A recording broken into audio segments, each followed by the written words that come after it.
সন্ধেবেলায় হঠাৎ খিদে পাচ্ছে, অনেক কিছুই আছে বাড়িতে, কিন্তু বাইরের স্ট্রিট ফুড কিছু খেতে ইচ্ছা করছে। কিন্তু এই মুহূর্তে বোনকে নিয়ে তো বাইরে যাওয়াও যাবে না। তো আমি দেখলাম যে কি বানানো যায়, কি আছে বাড়িতে। ফ্রিজ খুলে দেখলাম কিছু সলিড মাংসের পিস আছে। তো মাংসগুলো ভালো করে ছোট ছোট করে পিস করে কেটে নিলাম। ছোট মানে মাঝারি, খুব ছোট নয়।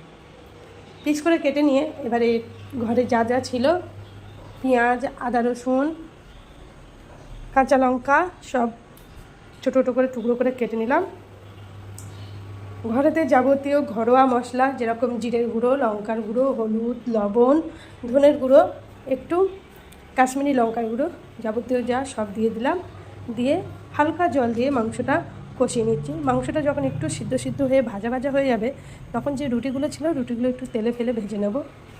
এগ রোল, চিকেন রোলের মতন করছি। রুটি দিয়েই বাড়িতেই একটু স্পাইসি খাবার বানাচ্ছি। সব সময় একটু সাদামাটা খাবার খেতে খেতে না, একটু স্পাইসি খাবার খেতে সবারই ভালো লাগে।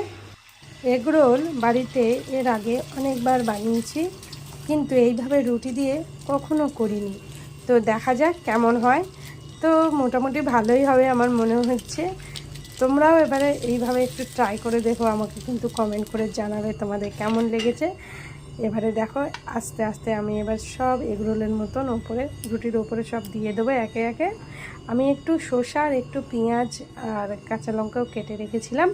এর উপরে একটু সামান্য গোলমরিচের গুঁড়ো আর একটুখানি বিট লবণ ছড়িয়ে দেবো, আর একটু টমেটো সস দেবো। দিয়ে তারপরে রোলের মতন খবরের কাগজ দিয়ে দেখো ভাজ করে নিয়েছি। দেখতে কত মজাদার হয়েছে দেখো, খেতেও কিন্তু দারুণ হয়েছিল। তোমরা ট্রাই করবে কিন্তু অবশ্যই। অসংখ্য ধন্যবাদ সবাই।